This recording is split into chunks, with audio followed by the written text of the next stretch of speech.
Hello and welcome to the Green Voice podcast. I'm your host, Grant Ervin from S&B USA, coming to you from the Center for Media Innovation at Point Park University, bringing you all the dirt on sustainability going on here in Pittsburgh, Pennsylvania, and the surrounding areas. Today, it's my pleasure to have Davey Bernardini from Number One Cochran with us as our guest. Davey, how you doing? I'm doing great. Excited to be here. Excellent. You got technology. You're all set. The marketing people got you rocking and rolling. So we got talking points. We do. Okay.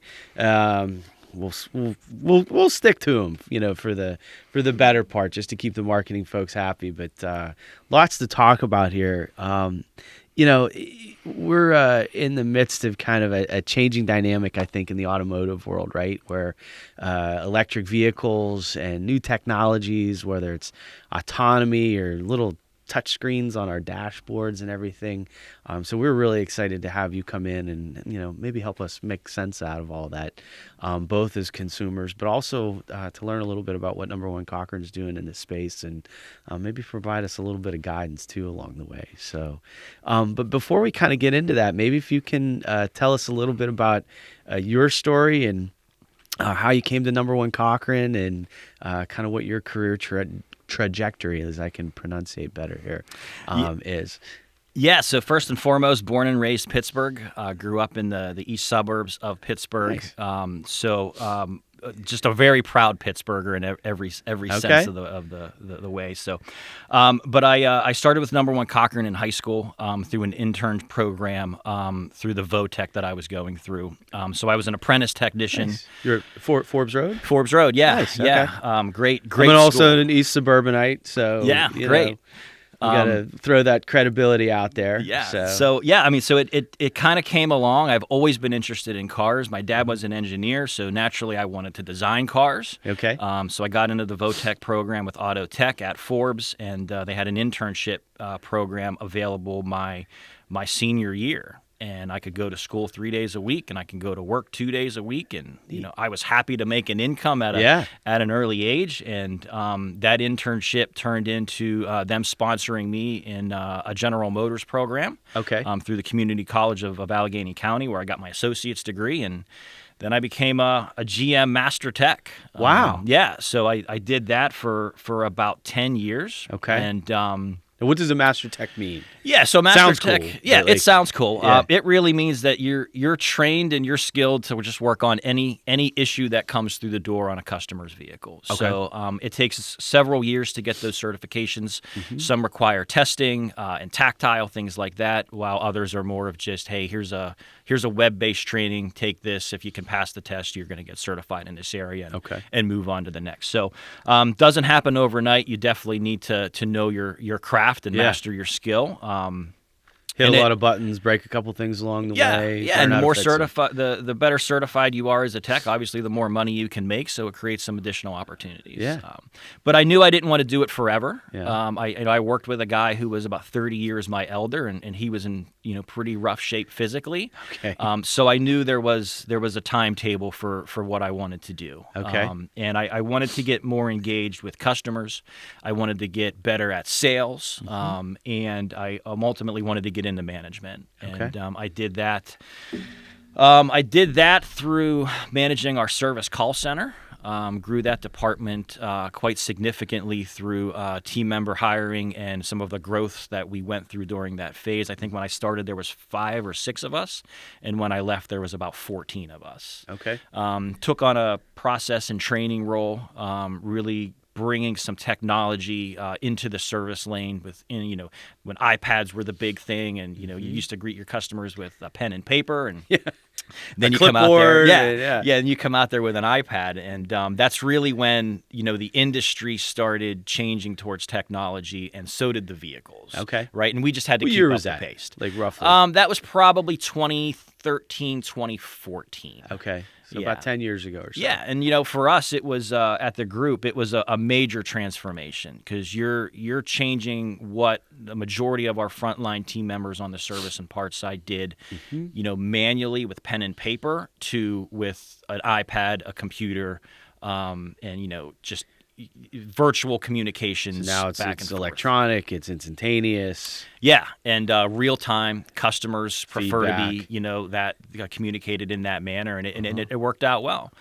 And then after that role, I took a role in a big role. It was a regional operations director role, which essentially is a general manager over multiple rooftops. Okay. So long hours, lot of responsibility, extremely stressful, but probably the most gratifying position I've ever had in my career. Yeah. When you win, you win. Because There's a high expectation. There's sales quotas. You're responsible for the profit and loss of managing $1 million stuff. revenue. Yep. And it's not a small responsibility. And to have the autonomy to do that and do it in an industry that I've always been a part of, really in a community that I grew up in, it was a perfect storm. Now, are you at that all through this period? Are you kind of working? I'm going to say that 22 corridor, or do you go to different locations in the Cochran footprint? Yeah, so I started. I was in 2 different geographic locations as a regional director. First one was in Monroeville. Okay. When we acquired a store in North for Sales, that fell under my leadership as well.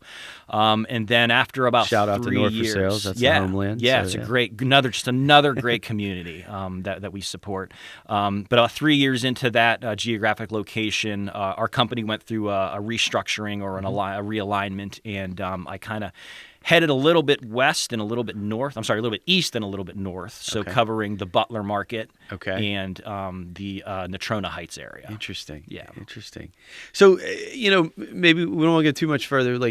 Tell us the Cochran story. I would imagine you know it pretty intimately, and a lot of folks are familiar with it. I think in the Pittsburgh area, either because they've purchased a vehicle there, they know somebody's purchased a vehicle there. We see the advertisements, we see the engagement of the company in the community.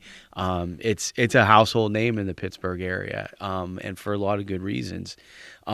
Tell us about the company and what is kind of the areas of focus, and if you were to say if somebody from Ohio comes up and says, "What's number one Cochran?"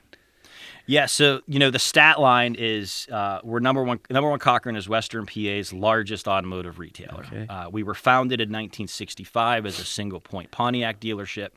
And today, the company operates 28 new vehicle franchises representing 18 domestic and import brands. We also operate standalone pre-owned stores as well as 8 collision centers and a wholesale parts distribution So it's center. like soup to nuts when we're talking cars, basically. Yeah, so when you think automotive, you really got to think beyond that and think mobility. Okay. And the best part about it is, again, we were founded here. We continue to operate here. We have strong Pittsburgh roots.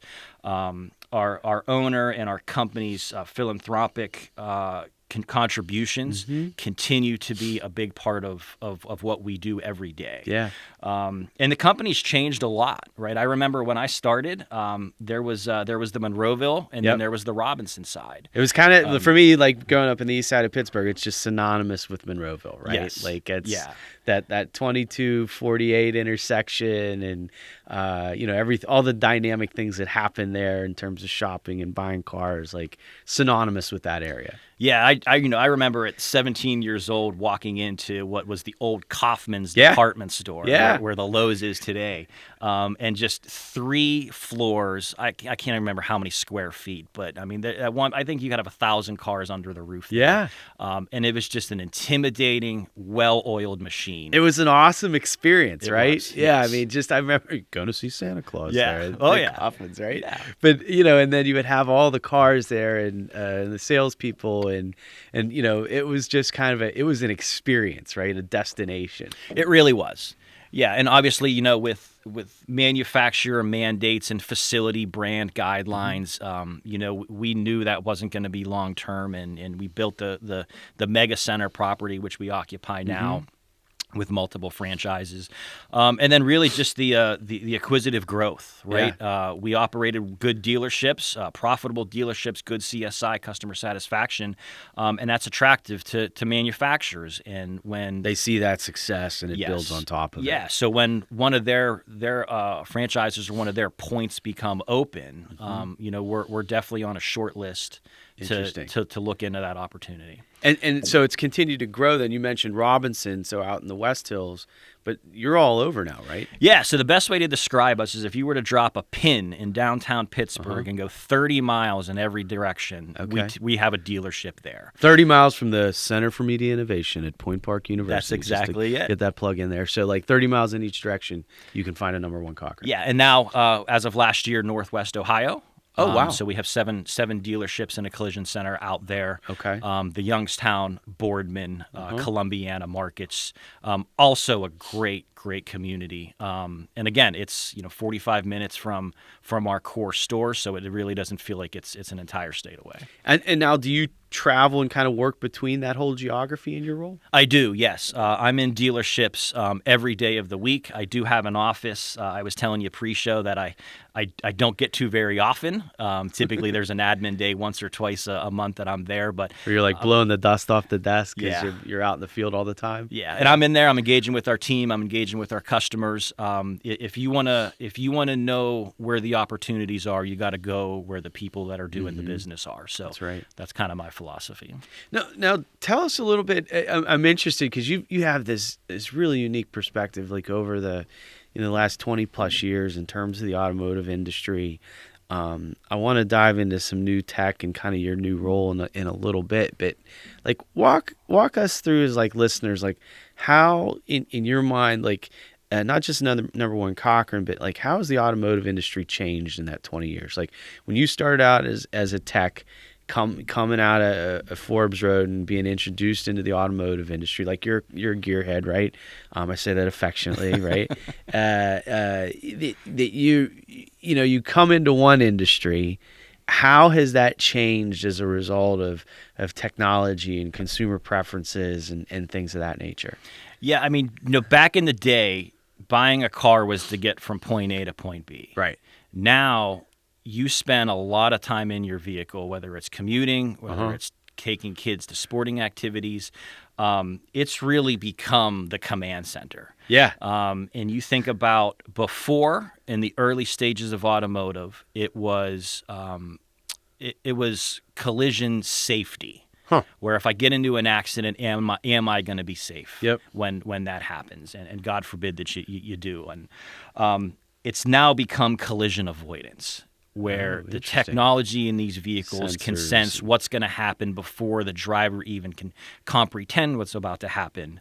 And the collision avoidance piece has really shifted and brought a lot of technology. So it's become a proactive design process. Almost. Yes. Okay. Yeah, and I still think we're going to be to the point, if we're not already there, in some of these technologically advanced manufacturers where the vehicles are going to communicate with each other. So like they're going to know vehicle to vehicle types of talk, like vehicles talking to one another, like you're too close to me, get away. Yeah. Like keep your lane or whatever. Like that's going to start to be more and more prevalent. Yeah, and even you think about just the entertainment and the functionality, the radios, they used to be buttons, now they're all touchscreen. Apple CarPlay used to be a premium add-on and a high trim. Now it's table stakes for any vehicle coming in. And, I'm a car guy at heart. I've always been attracted to cars. I love the industry. I love cars. I still get excited when new model launches come out. And anytime you can get behind the wheel of, the latest vehicle that comes out. I remember when the Lightning came out a few years ago by Ford. Yep. First EV I've ever driven was like, wow. Like this is different. The amount of torque in this thing is unbelievable, and the screen that's 2 times the size of an iPad is just something that you can get excited about. Right. I think about my first car was a 1975 Chevy Nova that it was bright yellow that my grandfather drove up. It was my mom's aunt's. He drove it up from St. Petersburg, Florida, all the way to Pittsburgh, and like I got in it, and it's just this beast, like V8 engine, rear wheel drive. But just you here saying that made me think just the knob and dial on the radio, And I was probably like 5 generations behind when I got that car. And then when we move into like my next car was a Chevy Lumina, which actually I think we got used from number one Cochran, if I'm not mistaken. And it's digital. Yep. And I'm like, man, look at this. It's digital. Like, do you get that sense with like new tech as it starts to get introduced for new models? You do. I mean, and when you see a customer who's owned a vehicle for 10 years coming into a 2024, and you see kind of like that shock and awe moment. It's a whole new world. It's a whole new world. Yeah. Yeah, and it's going to continue. It's going to continue to evolve. It's going to be continually around safety. It's going to be continue to be around efficiency, and it's going to be continued around that driver who's driving that car. The driver experience. Yes, if absolutely. You will. Yeah. Now, like in that 20 years, like what were some of the steps? Like introducing, what came first, and then what started to come next.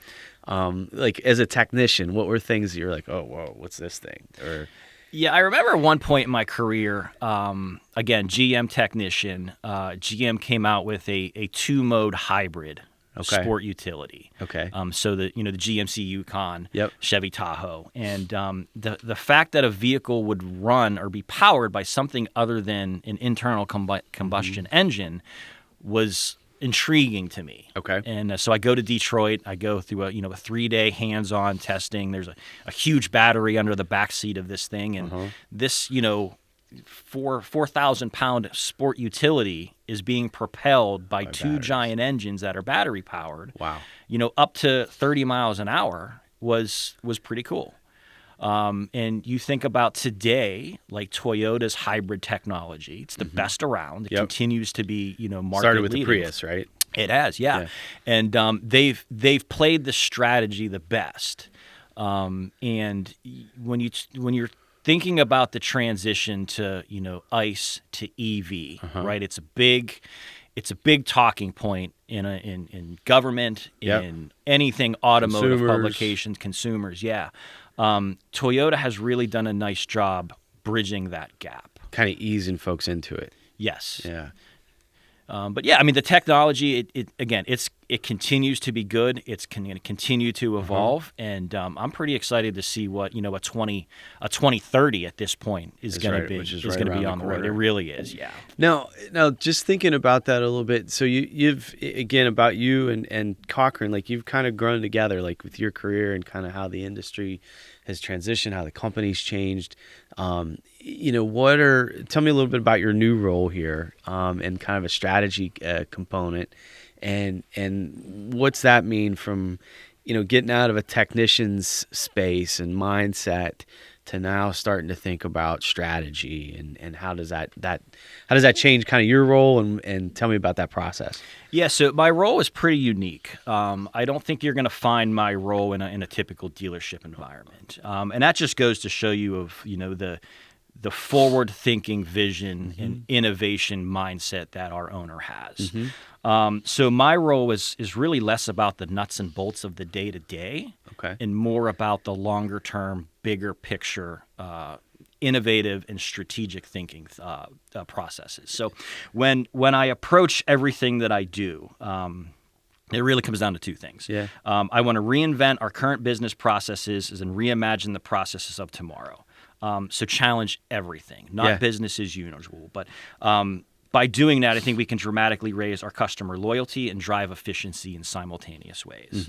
And number two, just really change the way our leadership team thinks. Okay. So develop more of an acumen with respect to strategic thinking and execution, and push that through all of the ranks of our organization. Interesting. Ultimately, it's going to help us grow as an organization. It's going to help us attract more customers. The customers that come to us are going to have a better experience. And again, we're in a business of customers who drive vehicles, and selling, service, collision. It's all encompassing. Now, in those 2 points you bring up, like on one side, like how much of your prior role and experience and kind of understanding, being a car guy, being in the industry, how does that kind of influence the process that you take? So my prior experience helps me problem solve. Okay. Because where different things are located in the company, or who's doing what, or how they operate currently. Yeah. Or I understand the challenge. Okay. Right? I understand how it's been done for the last 5-10 years. And it helps me position how we need to do it better and differently in the future. Give me an example of that. Tough to find one on the spot, but I think about Sometimes I throw curveballs. Yeah, I think about the service industry. Okay. Right. For the longest time, it's about maintenance. Yeah. Right. You remember back in the day, it was 3 months, 3,000 miles to change your oil. Then intervals go to 5,000 miles, and now some manufacturers have 10,000 mile intervals. Yeah. You think about an EV that has considerably less mechanical moving parts. Yeah. There's really not that much maintenance upkeep. So how do you position yourselves to keep EV customers loyal to number one Cochran? And what opportunities are there to service on an EV today that aren't going to be there for ICE engines in the years to come? That's interesting. Full disclosure, I'm a Volkswagen ID4 owner and purchased it from number one Cochran, which has been really terrific. And hearing you say that, it's so I've owned it for over a year now, and I do get those calls like, hey, you want to come in and see us? And no, it's not like that. It's more like, hey, we want to check on this and do a diagnostic or run up, which is great because then you have, not that you have to come in, but that you come in and then you learn something new about the car, or they're learning something new about the car too. And so there is this rapport that builds that I think we've lost, like that, because you're saying like you go from 3,000 to 10,000, like that's a big gap between having that customer interaction. Yeah, and one of the major trigger points for EVs is a lower cost of ownership, right? Less gas, less maintenance, things like that. But you are still dealing with a machine rolling down the road at high speeds. Yep. So tire wear is faster on an EV. The strain on the suspension with the torque and things like that come into consideration as well. And obviously the battery health, right? You got this gigantic battery powered phone you're driving down the street, right? And there's considerations to that. Battery temperature and things like that are something that we're always talking about. And then just even, on the sales side, you think about what COVID did for the industry. It really accelerated how consumers transact from brick and mortar to online. Yep. And how many customers, you look at the time studies, they don't like spending time in a dealership buying a car. Yeah. They do a lot of research online. They know what they want.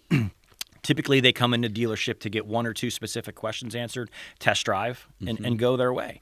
And when COVID happened, we were shut down completely on the sales side for a period of 6 months. Because you couldn't be in the... Yeah, you couldn't be face-to-face. We weren't considered a... essential business, and I disagree with that. Sure. Mobility is pretty important. It is. Our service operations were able to keep open, but post-COVID, I remember we were running our stores by an appointment-only basis. Okay. And it really changed the mindset of our sales teams. Huh. And I personally loved it because you knew who you were talking to, when they were coming in, why they were coming in, and you could stack your day up with customers all day. And almost the demand like was a broker or a doctor, so you can be better prepared for that customer and what their needs are and have their questions maybe not answered, but at least ready to answer them. Yes. And when from the consumer perspective, right, they have nothing else to do, right, other than stay healthy and shop online. Interesting. And so consumers were becoming much more educated, which anytime you're selling something, is you want that. Yeah. You want to speak on the same level as your consumers do, and be that expert for when they do have a question. Interesting. And, so digital retail is a termed coin that came out of that. Okay. And being able to have a customer start their journey online, finish it in the dealership, or go the entire way through online. Is great for our industry, and it's very impactful for consumers. Because I think it's like the car buying experience is, I mean, I'm not a big I will shop online, but I'm not a big online shopper. It seems to me is like one of those things, like you gotta sit behind the wheel, you gotta test drive it, like you have to get a feel for the vehicle if it fits for you, like both physically but also in terms of technology. I mean, so that seems to be like really important to have, still maintain that dealership experience, right? Yeah, and that's what we find most of the time, right? When you think about dealerships, customers are coming in to test drive. They're coming into, I call it the Best Buy, where you can go play with the buttons, push the things, and just explore the stuff. And we love that. We have the model selection across multiple brands for customers to do that. And again, we try to create a destination for our customers to come in and do that. I wanted to ask you about the EV experience in particular, what you've found, because I almost feel that it gets treated different than other technologies. Like you mentioned, like the hybrid technology, going from like Toyota's move of providing the hybrid experience and then the EV experience, kind of step by step. What's that been like from both the dealership and the technician space? Because I've seen it and when I went to Cochran, this is what was the changing factor, was that the guys in the dealership knew the product, and they didn't talk down about it. They talked up about it. They knew it. They understand what I was looking for and what my wife was looking for. But I was at other dealerships that other companies that were like, yeah, there's not enough infrastructure. You don't want this, and let me show you this instead. And that tried to push me out of like the EV back into like an ICE vehicle, because they had a bias, it seemed. I don't know if that was just me or if that's like a real thing or real experience, but like, what's that transition been like? Introducing a new product, just like anything else. Am I reading it wrong, or is that a real thing? No, you're dead on. There's a couple different classifications when it comes to EV and consumers. Okay. There's the early adopters. Yep. Right. These are the guys and girls who have either already owned Teslas or owned multiple Teslas. Okay. Then there's the people who will never commit to driving an EV, and then there's pretty much everybody else. They're like, yeah. And that's okay. Yeah. Right, and that's good. We got something for everyone. Consumers need choices, and being able. What you have to understand is, right, you hear the word EV revolution, and with revolution there has to be an evolution. So your early adopters, right, we're kind of past their mainstream. I'm one of them. I was attracted to EV technology. You were an early adopter. I wouldn't necessarily call myself an early adopter, but I was attracted to EV technology. Okay. I'm in the industry. I'm driving them. How could I not? But I didn't know if I would ever own one. Yeah. So my wife's lease came up, and we were driving a sport utility, and there was an opportunity to get a plug-in hybrid. Okay. And take advantage of the tax credit, lower my lease payment, get another brand new SUV, and honestly, I was intrigued by it, and we love it, right? So we didn't fully, because it gives you the best of both worlds. Yeah. Yep. So when you think about my wife who's driving short trips every day, taking our kids, picking up from school, sporting activities, we go to the gas station once a month. Yeah. The rest of the time we're charging at home. Yep. And because you're getting about what, like 30, 40 miles? Yeah, we get about 25 miles in the summer, about 18 in the winter. Okay. So again, enough to do short trips day to day. Yep. And come home and charge. Yep. And which is the majority of your trips. Yes. Yeah. And when you look at EV customers, they own an ICE vehicle in the family. They have access to at-home charging. Yep. Those are two major indicators to a majority of our EV customers. Interesting. I fully can understand why early adopters went to EV. They're fun to drive. The technology is awesome. Yep. I also understand why people are saying, I will never drive an EV. Right? I'm a huge Ford Mustang guy. Right. Love a Shelby Mustang like GT500. the sound, the feel. The sound, the feel. But that feel you get from an EV as well. True. So, again, I understand all sides of the spectrum. The beauty of it is consumers are going to drive the adoption of any new technology. So if you look at what has happened recently, a lot of the adoption with EVs has been driven legislatively. Okay? Incentives. mandates. Consumers don't like mandates. They're like fuel economy mandates. You have to buy an EV car by this model year because we're not going to give you any other options. Worst thing you can do to a consumer base. Nobody likes that. Yeah, and that's what you saw. You all of a sudden coming out of COVID, you saw all this investment from these manufacturers in EVs. We're gonna be fully EV product lineup by 2025. To today, those goals being pushed back to 2030, EV production slowing. And just a shift. Yeah. Because the consumer's voice has spoken. Which was, don't tell me what I need or want. Yes. Like, give me some options. Give and me let some me options. decide. Right. Yeah. So that's why you're seeing a significant increase in hybrids. You're seeing a significant increase in plug-in hybrids. Yeah. And again, I'm a plug-in hybrid owner. The technology is outstanding. Yep. Super fun to drive. You have an SUV that has a very heavy battery, so you have a low center of gravity. So it handles like a car. It's like riding on rails. It's Wow. incredible. And it's an SUV. It's a 7-passenger SUV. If you don't mind me asking, would you? It's a Mazda CX-90. Okay. Yeah, and they're just coming out with the CX-70. Asking for a friend. That's Yeah, all. So. yeah, CX-70. So check that one out too. Okay. It's a good one. Okay. And Mazda, in my opinion, is a sleeper brand. They are extremely well run. Their products, their product quality is very good. And what we were talking about earlier is that driver-centric mentality. Yep. They are all over that. Interesting. All over it. So that's the consumer side. What about for the technician dealer side? Like, is it the same, like don't tell me what to sell, don't tell me what to fix, versus also introducing like a new technology? And not everybody's like a quick adopter to new technology. So what's that like inside the shop? Yeah, so honestly, it's pretty disruptive. Okay. So from the sales side, everything you've known about fuel mileage and inline 4 engines, V6s, V8s, fuel economy, out the window. Need a whole new script. You don't need that. So Yeah. there's extensive training that comes from the manufacturers. There's extensive training that comes from understanding EV consumers, right? Because they are different. And then on the tech side, there's a major safety component to this. You're dealing with something that could literally kill you if you don't treat it the correct way. In terms of like the physical safety of a battery. Yeah, so you open up fire. a battery without having it properly discharged, and you're not wearing the correct PPE. Yep. And it could end badly. Yeah. So there's a lot of training that needs to happen. All of our For public safety officials, firemen, police. Exactly. EMS. That's another Yep. thing, right? We do have volunteer firefighters, and we actually did a demo where we did a controlled burn of an EV battery. Interesting. And I don't know how many thousands of gallons of water it takes to put one of those out, but it is considerable. And they have to use a foam. There's a foam. Yeah. There's fire blankets.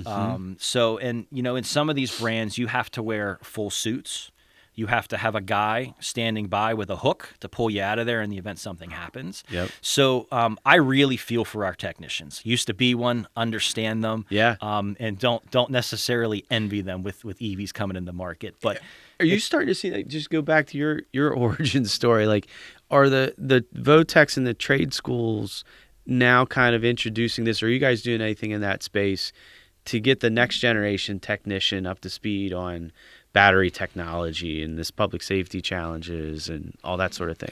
Yeah, I'm glad you brought that up because these educational schools, they're really getting everything secondhand and usually a year or two delayed of the actual technology. Interesting. So our technicians are very valuable to our organization, and there's not enough of them around today. Yep. So we've made a considerable investment in Rosedale's Technical College in Moon Township there, and created the #1 Cochran Tech X Center, where we're pumping a lot of investment in there, even just to buy these students lunch, so they don't have to worry about that. But also give them access to our manufacturers. We have multiple. We've given them the training portals. We've invited our vendors to come in to implement training modules for them and honestly do business in school the way we do it in the real world. So again, considerable investment. We employ multiple of their current and graduate students. Yeah. It's created a nice pipeline, and it's elevated the game for that industry in that educational sector. We've donated parts, we've donated special tools. Our manufacturer partners have invested along with us. And if you're coming out of high school into the automotive field, typically you get the leftover stuff that's not really relevant anymore. Right. Not in today's world and not in that location. That's interesting. Like, are we at that point? And we're seeing a lot of the same challenges in the construction industry where we operate at S&B USA, where the technology needs, and there's this confluence of like new technologies that are emerging, but you still have like a lot of like tried and true and tested terminologies, technical skills that are required in the construction space. Are you seeing that same moment now that you experienced when you went through the process where things were going from like into a digital space, more from like a mechanical space, right? Going back to my knobs on my 75 Nova to like push button digital technology. Is this that same type of inflection point, just fast forward 25 years down the road? It is. Prime example. When I was in Votech in 99, Yeah. When you didn't know how to repair something, you went to the bookcase and looked in a book. Yeah. Today, you go right online. There is no bookcase. And with point and click in seconds, you have what you need. And chances are there's a video editorial that you can follow along with as well. Yeah. That's pretty wild. Two other questions I wanted to ask you while we have you here, and just just dive into two other things that are really jogging around in my head. One is, you mentioned is kind of like your 2 points of focus, this idea of executive leadership and kind of bringing them along in this process in terms of your job of strategy. Like what are some of the things that you're doing to help educate your leadership about these pivots and changes and inflection points that are happening in the industry? Like, I know they're seeing it too, but you're in it day to day. And what's that conversation like for you? Yeah, it's not easy. I personally had to grow and change my mindset in how we approach things. Yeah. Right. When you're running a business, it is extremely easy to be cost focused. You have to change that mindset. You're worrying about the P&L. Yeah. And while that is important, it can't hamper growth. And it can't hamper innovation. So when you talk with some of these operators and you just ask questions, you ask questions, and you ask questions to uncover what the challenges are. And then you say, well, what if? What if money wasn't a problem? Or what if this challenge wasn't facing you right now? And that's when you start to change the mindset. That's when you start to think outside of the box. You look outside the industry. Right? Automotive can be a very stubborn industry. You got to look outside the industry to find out what's working, what's doing well, and how you can do that within the automotive space. And again, everything has to be customer and team member focused. So you're taking lessons from other industries and bringing it back into automotive? Yes. What are some industries that you're looking at right now, for example? So we invested in a piece of technology that was developed in Israel to find bombs on the undersides of vehicles. Okay. We now use that technology to do pretty much a full vehicle scan within 30 seconds that is 95% more accurate than what a human can do. So a drive-through CAT scan for your car. Wow. Yes. So almost like creating like in the building industry, we use the term digital twin, like you're digitizing the car and then basically looking at it and able to diagnose different challenges. And from that what's scan, changed, what's not. Yeah. We can tell you the vehicle, the body condition. Yep. We can determine if your glass has cracks, chips, or things in there. We can also look at your tire wear. We can look at your tire expiration, which, believe it or not, is a thing that nobody, even people in automotive, seasoned automotive guys, don't talk about. Wow. Tires do expire, and they do have an expiration date. So you could have tires on for 10 years, and you're like, no, you need a tire change. Yeah, absolutely. Either because of wear and tear, or they're just aging. Yeah, dry rot, or they're rotting. they're materially breaking down. Wow. Yeah, and again, right, that technology is doing it in 30 seconds or less with an insane level of accuracy. So then all of a sudden, then the technician has like a full diagnostic. Yes. And then like almost like an MRI for a car. and then they're able to then pinpoint what the challenge is and go more directly to it. Yeah, and right, and then so either in a preventive way or yes. proactively. So look at tire wear as an example. Yeah. Right? Tires are the only thing between you and the road, right? So you obviously want to make sure they're wearing correctly and they're lasting as long as they should. Yeah. So if tires wearing, right, it's going to cause premature wear. It's going to cost you money ahead of time. And obviously it's something that you're going to want to have addressed. So now you're replacing a tire, you're doing an alignment. Yeah. And when you're coming back, you want that tire to no longer be wearing. And that technology with the pre and post scans is available. Now take that example, like what's that conversation like with leadership? So like somebody, yourself or somebody discovers this technology, how are you introducing that into the conversation of the business? Yeah, and that's the beauty of our organization is they are open to hearing what those activities, what those technologies are. Now, this is a significant investment, so you have to build a business case around it. Sure. But anytime you're doing R&D, research and development, you know there's going to be an investment. You know there's going to be a case study, and you know there's going to be a decision on whether or not this is duplicatable or long-term. We're very early into that investment, about 6 to 8 months.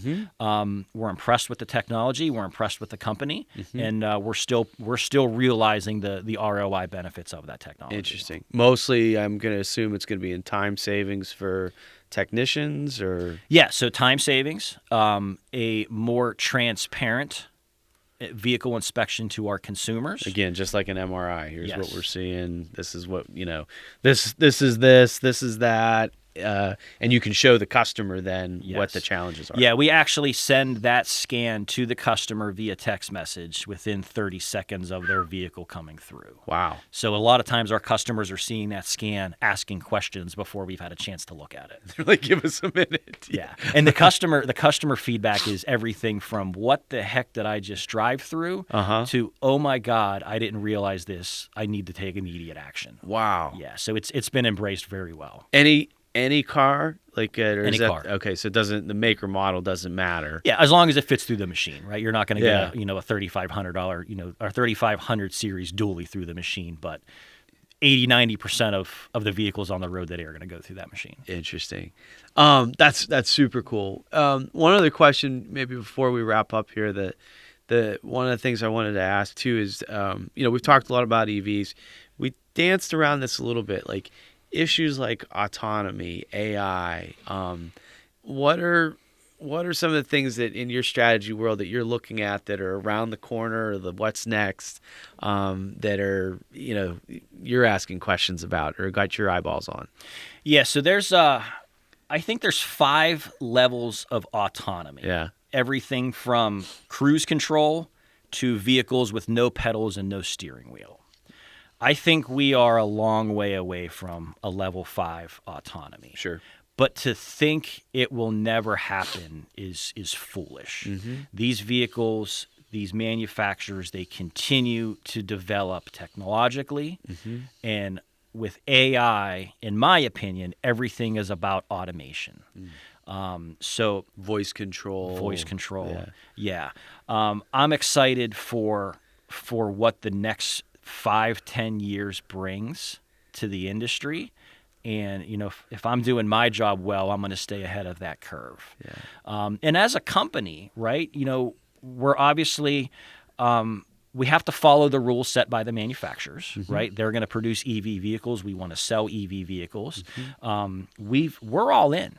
We've invested a significant amount of money. We actually own the region's largest charging network and infrastructure. We have well over 150 chargers all throughout Pittsburgh. Wow. I think somebody told me a stat too. I have to fact check it, but we own more level 3 chargers this side of the Mississippi than anybody else. Now, how and where are you deploying them? They're all over our dealerships. Okay. They're in community parking lots, so shared parking spaces. But if you drive down, 22, you'll see a bank of, I think, 10 chargers. 10 chargers on our Monroeville campus, and we have multiple of those all throughout our dealerships. So we're all in on EVs. Has to make sense for a business, right? But again, we're not shying away from that. Inventory-wise, I think we have 500 new and pre-owned EVs available for selection today. Wow. And when you look at our portfolio of brands, there's not many out there on the market today that we currently don't sell. Interesting. That's a huge advantage.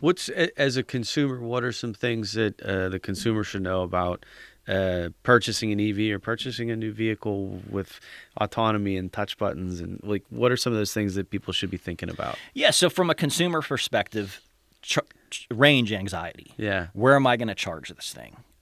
Another thing that we've done is we've partnered with Treehouse and Emporia to bring chargers to our customers and bring electrical infrastructure to their homes. Really? So any customer who buys an EV from us, we're gonna link them to that partnership through a couple quick steps, photos of their electrical panel of their home. They can get an instant quote of the charger, the installation necessary. So it takes away that obstacle. The other things, if a customer is considering an EV and they haven't driven one, they just need to drive one. Yeah.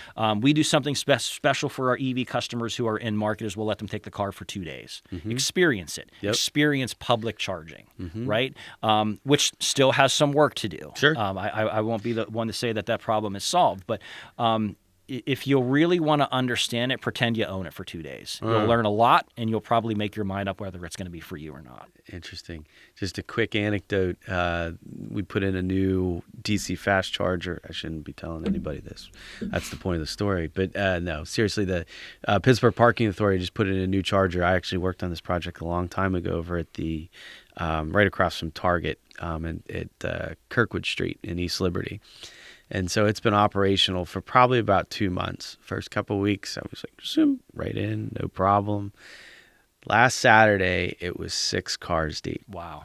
And it was just, and everybody's like, one guy came up to me, he's like, they found us, and it just shows, kind of like that growing demand and like the hive mentality. Like once you find an asset like that, then, you start to utilize it. So, Davey, this has been a terrific conversation.